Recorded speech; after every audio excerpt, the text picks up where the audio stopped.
In and out. 78 years old, Barry Gibb has finally opened up about a subject that fans have speculated about for decades: his true feelings about John Lennon.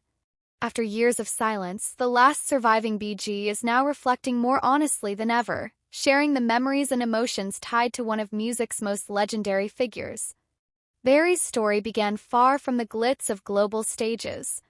Born Barry Allen Crompton Gibb in 1946 on the Isle of Man, he spent his early years moving between England and Australia. Music ran deep in the Gibb family, and as a young boy, Barry found an almost telepathic connection with his brothers Maurice and Robin.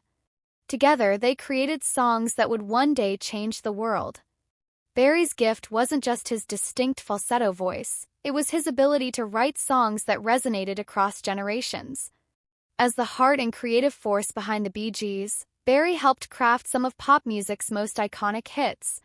Songs like Stayin' Alive, How Deep Is Your Love, and Night Fever weren't just chart toppers, they became the pulse of an entire era.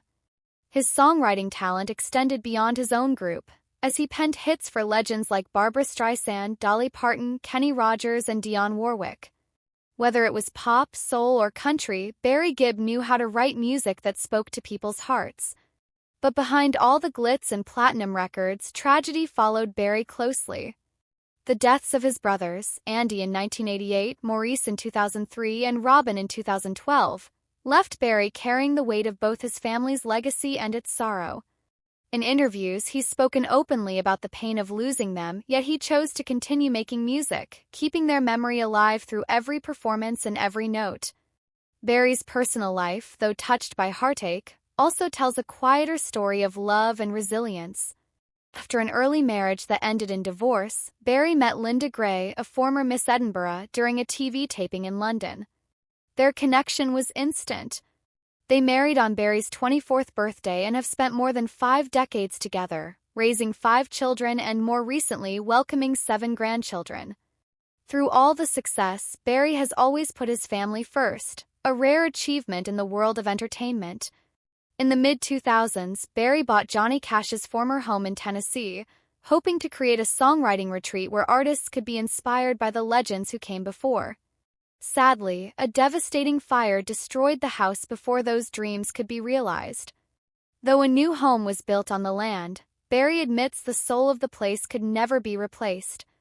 Now, in the twilight of his career, Barry Gibb is reflecting on the relationships that shaped him, not just with his brothers or fellow artists, but with the one figure who left an imprint unlike any other, John Lennon. For Barry, his admiration for Lennon began long before they ever met. As a teenager, hearing the Beatles for the first time was like a shockwave. The raw energy, the boldness, the refusal to follow rules. Lennon embodied everything Barry aspired to be as a songwriter.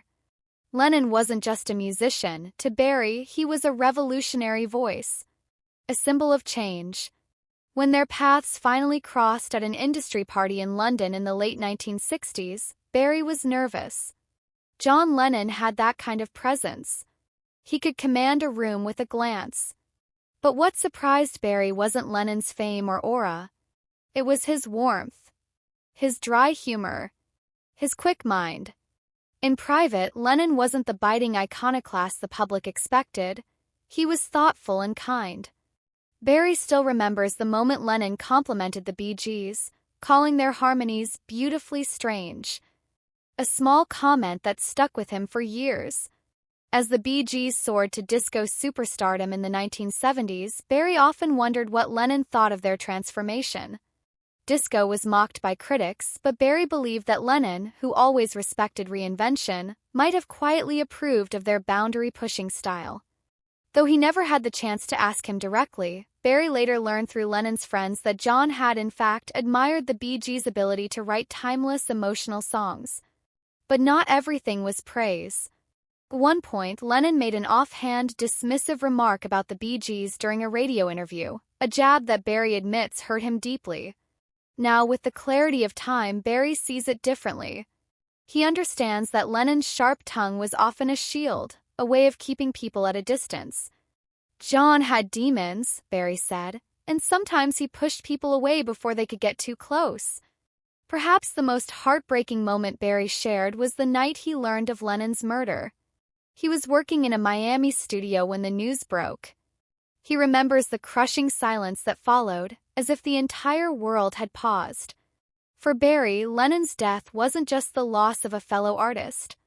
It felt like losing a guiding light, a voice that had inspired millions, now silenced forever.